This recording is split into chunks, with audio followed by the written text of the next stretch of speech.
A paz do Senhor.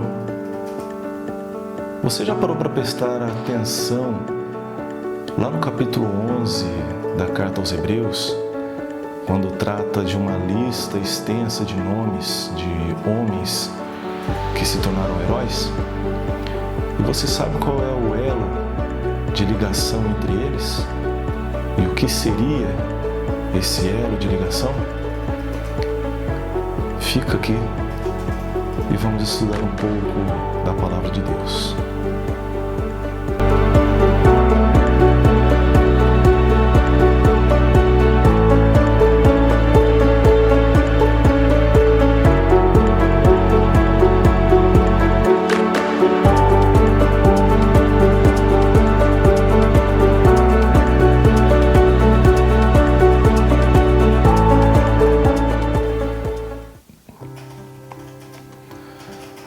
A Palavra de Deus, no capítulo 11 da carta aos Hebreus, ela nos dá uma lista extensa sobre alguns homens que caminharam com Deus. E o que ligava esses homens, apesar da distância histórica, da distância dos tempos entre eles, é uma palavra que permeia todo o texto do capítulo 11. Leia junto comigo do versículo 1 ao versículo de número 6. Ora, a fé é o firme fundamento das coisas que se esperam e a prova das coisas que se não veem, porque por ela os antigos alcançaram testemunho. Pela fé, entendemos que os mundos, pela palavra de Deus, foram criados, de maneira que aquilo que se vê não foi feito do que é aparente. Pela fé, Abel ofereceu a Deus maior sacrifício do que Caim, pelo qual alcançou testemunho de que era justo, dando Deus testemunho dos seus dons e por ela, depois de morto, ainda fala. Pela fé, Enoque foi trasladado para não ver a morte e não foi achado, porque Deus o trasladara, visto como antes da sua trasladação alcançou testemunho de que agradara a Deus. Ora, sem fé é impossível agradar-lhe, porque é necessário que aquele que se aproxima de Deus creia que Ele existe e que é galardoador dos que o buscam. O elo que liga esses grandes homens é uma palavra que permeia toda a caminhada do cristão. A fé. A fé em Cristo, ela é o pilar essencial que nos conduz durante essa caminhada. A caminhada com Cristo não é uma caminhada fácil. A caminhada com Cristo é uma caminhada difícil. Mas o que nos faz permanecer nele, senão a fé. A fé, durante a caminhada com Cristo, ela precisa ser viva, ela precisa ser ativa e precisa ser constante. Viva porque ela precisa ser real. Ativa porque demanda uma ação. E constante porque ela tem que continuar sem parar. Nós observamos tudo que a fé gera em nós durante a caminhada em Cristo. E o mais importante é que a fé significa aquilo que eu não vejo, mas eu creio que eu estou enxergando. Aquilo que eu não toco, mas eu creio que eu estou tocando. É por isso que no versículo de número 1, ele diz que a fé é o firme fundamento das coisas que se esperam e a prova das coisas que se não veem. Eu não estou enxergando, mas eu creio que Deus irá me entregar aquilo que eu estou almejando. Eu não estou tocando, mas eu creio que Deus vai entregar nas minhas mãos aquilo que eu estou pedindo a Ele. Isso é fé. Porém, a fé, ela não se limita apenas a essa circunstância. A fé, ela vai muito além do que a gente pensa dessas tais circunstâncias. Eu desejo alguma coisa e eu vou obter aquilo, porque eu tenho fé em Deus. Não, a fé vai muito mais além do que isso. A questão primordial da fé é crer. E crer no quê? Crer no sacrifício vicário de Cristo, na obra redentora do nosso Salvador. Fé, então, significa depositar toda a sua confiança na obra de Cristo no Calvário. Sendo assim, a fé, ela é uma fé salvadora. A fé, ela é uma fé transformadora. A fé, ela é uma fé perseverante. A fé é uma fé que vence o mundo. O que seria uma fé salvadora? A fé salvadora é aquela que depositamos a nossa confiança em Cristo, de que o que Ele realizou lá na cruz do Calvário foi suficiente para que eu obtivesse a salvação.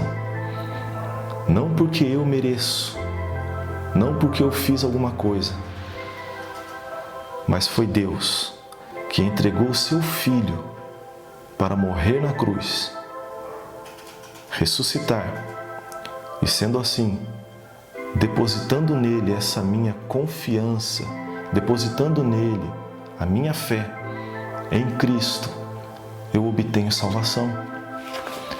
E é o que nós observamos em Efésios, no capítulo 2, o versículo 8 e o 9,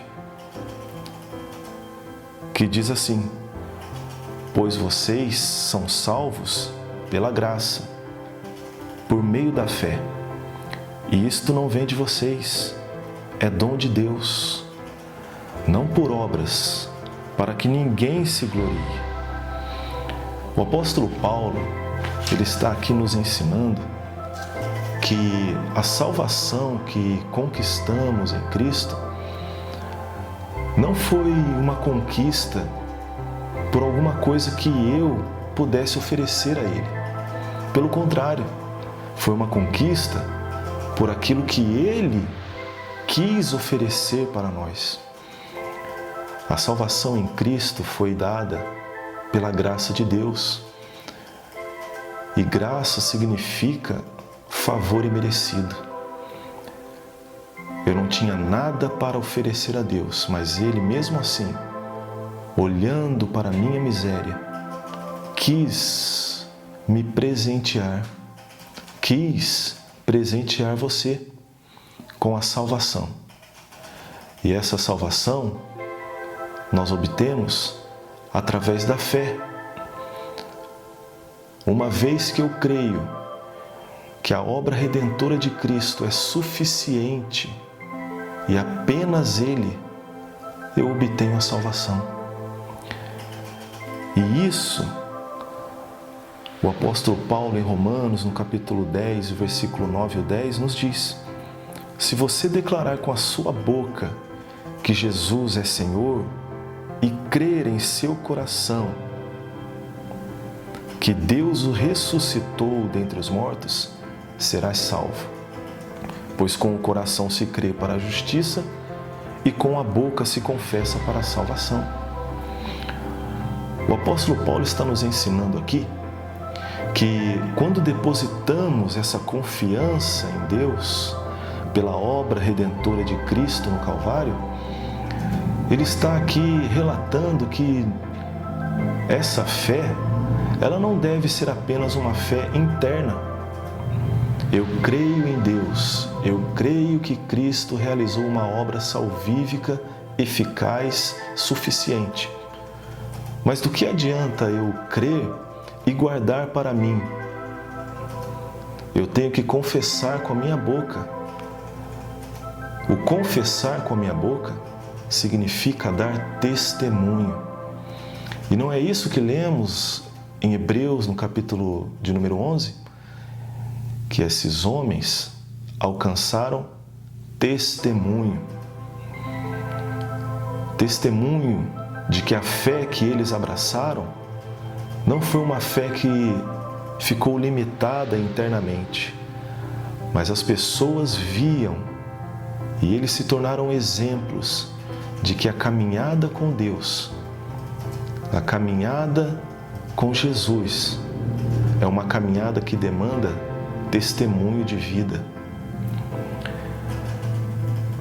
Quando somos salvos e damos testemunho dessa salvação pela fé em Cristo, essa fé é uma fé que transforma a nossa vida. Essa fé é uma fé que muda a minha vida. O apóstolo Paulo, em 2 Coríntios, no capítulo 5, versículo 17, diz assim: portanto, se alguém está em Cristo, nova criatura é. As coisas velhas já passaram, eis que tudo se fez novo. A fé que abraçamos em Deus, pela obra redentora de Cristo, tem poder para nos salvar. Mas essa fé, baseada na obra redentora de Cristo, ela tem poder para transformar a minha vida. A vida que outrora eu tinha e que agora com Cristo eu não tenho mais. Uma vida levada pelos desejos impulsivos do meu coração, que possui uma natureza má. Essa fé, ela nos molda a ter em nós o caráter de Cristo e nos transforma de um velho homem para um novo homem. As coisas que eu praticava antes pelos desejos da minha carne, hoje eu não pratico mais, porque quem habita em mim, quem habita em você, é o Espírito Santo. Tanto é que em Gálatas, no capítulo 2, versículo 20, o apóstolo Paulo diz: fui crucificado com Cristo, assim já não sou eu quem vive, mas é Cristo que vive em mim. A vida que agora vivo no corpo, vivo-a pela fé no Filho de Deus, que me amou e se entregou por mim. Repare bem que a ênfase do versículo diz que já estou crucificado com Cristo.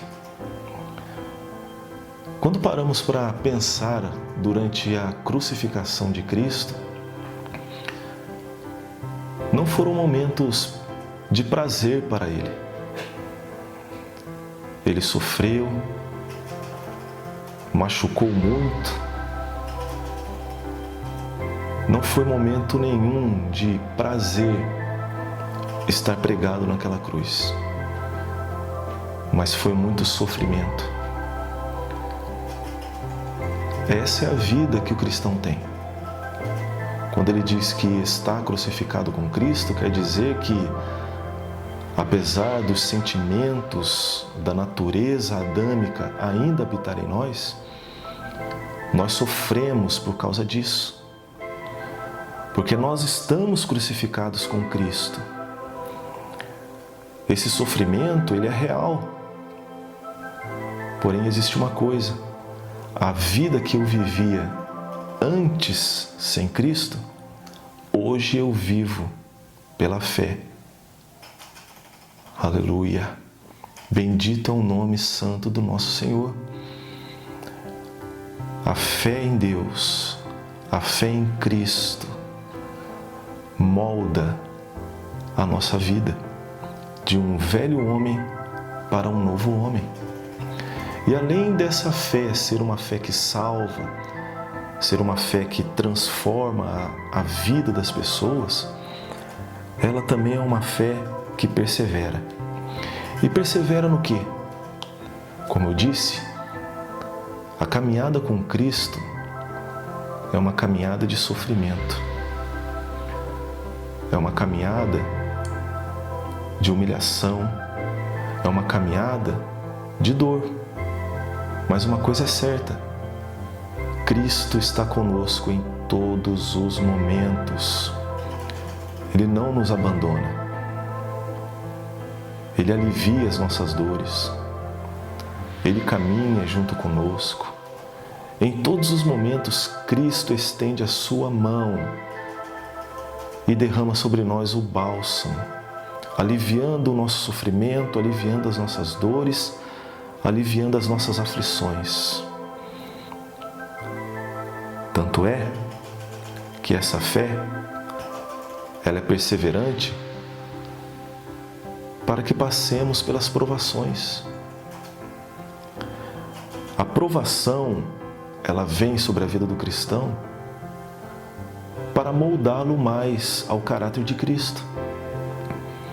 Tanto é que quando observamos o apóstolo Tiago no capítulo 1, do versículo 2 a 4, ele diz assim: Meus irmãos, considerem motivo de grande alegria o fato de passarem por diversas provações, pois vocês sabem que a prova da sua fé produz perseverança.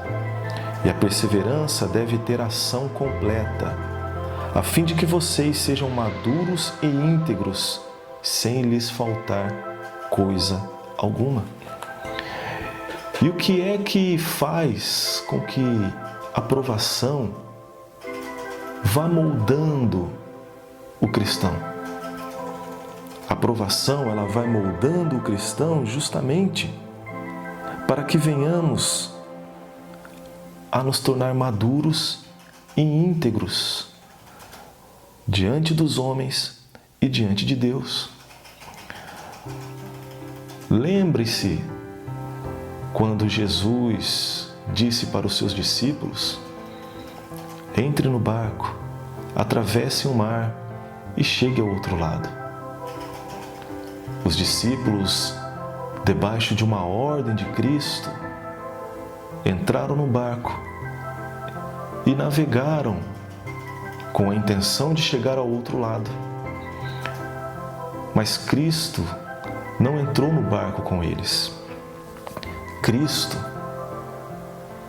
foi para um monte orar.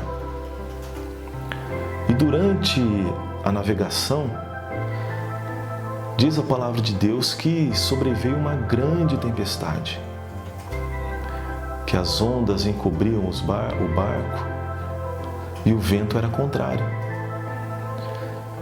E quando eles pensaram que não tinham mais esperança, Jesus vem andando por cima das águas.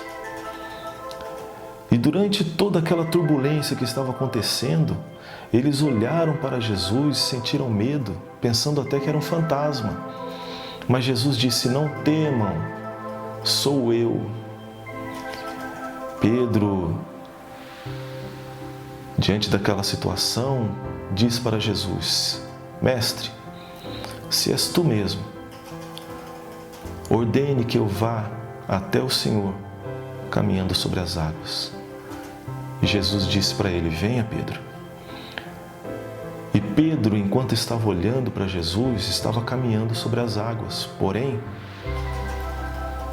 quando ele tirou os olhos de Jesus e observou os ventos, na mesma hora ele começou a afundar. E nós podemos até pensar qual o motivo disso, porque Pedro deixou de olhar para Jesus para observar a tempestade à sua volta? Simplesmente por uma situação. Pedro era homem. Não era diferente de mim e não era diferente de você.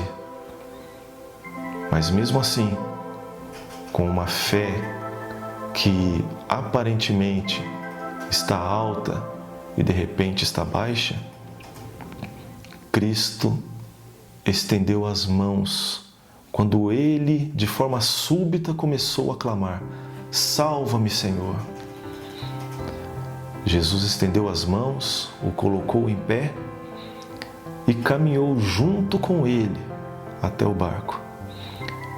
E lá no barco, Jesus disse ao vento e ao mar: aquieta-te. E tudo se tornou bonança. Essa é a fé que temos em Cristo, uma fé perseverante, uma fé que nos faz passar pelas tribulações, que nos faz passar pelas provações, uma fé que não nos torna longe de Deus, mas uma fé que nos faz caminhar ao lado de Deus em todos os momentos. Por isso, não se frustre se em algum momento dessa provação você tenha deslizado, você tenha escorregado. Pedro também caiu, como tantos outros homens. Mas observe uma coisa: quando ele clamou pelo Senhor, o Senhor não hesitou em ajudá-lo. Sendo assim, apesar de termos uma fé que salva, uma fé que transforma, uma fé que persevera nas tribulações, nós temos uma fé que vence o mundo. O apóstolo João, na sua primeira carta, no capítulo 5, versículo 4 ao 5, ele nos fala: o que é nascido de Deus vence o mundo. E esta é a vitória que vence o mundo: a nossa fé. Quem é que vence o mundo? Somente aquele que crê que Jesus é o Filho de Deus. Nós temos em nós uma fé que vence as tentações, uma fé que vence o mundo. Cristo já venceu o mundo e nós, por intermédio dele, podemos vencê-lo também. Cristo habita em mim, Cristo habita em você. Saiba de uma coisa: por que é que o inimigo luta tanto contra a sua vida? Porque ele sabe que pela fé, caminhando pela fé, estando ao lado de Cristo pela fé, alcançaremos uma coroa de glória. Uma coroa de glória que está reservada aos santos que perseveraram durante essa caminhada com Cristo, que não é nada fácil, mas nele garantimos a vitória. É por isso que o inimigo luta contra você, porque ele sabe o que espera por mim e o que espera para você são coisas inefáveis, são coisas que jamais penetrou no coração do homem, são coisas que estão preparadas para os santos. Guarde essa palavra. A fé em Deus, a fé na obra redentora de Cristo é suficiente para te salvar, é suficiente para moldar e transformar a sua vida, é suficiente para te fazer perseverar durante essa provação, é suficiente para vencer as tentações do mundo. Que Deus te abençoe. Fique com Deus.